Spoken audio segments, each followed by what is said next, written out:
kitang tanan dili man ta perpekto. Tinuod na tao ra ta. Nakaangkon ta og mga kapakyasan sa kinabuhi. Pero mo gingon, isip tawhanon ta makasala. Dili bot pasabot nga diha ra kataman. Kinahanglan nga mohimo ta unakang nga mausab ang atong kagalingon nga masinabtanon ngadto na sa atong isig ka tawo. Kalmado ta para sa uban.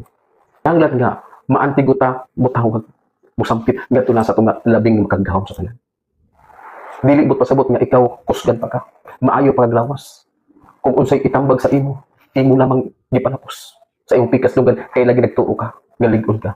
Pero pag abot sa panahon nga paninglo na ka, mo nagingon diha na nimo matagamtaman nga tinuod di ay ang gisultik gitambag nga kanimo sadyang baskog pa ka.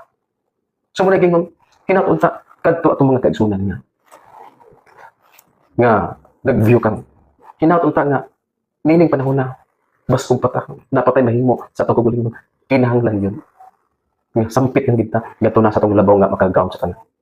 Kubikan kaya pinaagi ni anak sa atong pagsampit ngadto kaniya. Tinaw ang atong napangunahon na. Makatabang sa mga desisyon nga atong pagkabuhaton sa atong pagpakabuhi nining ibabaw sa kalibutan.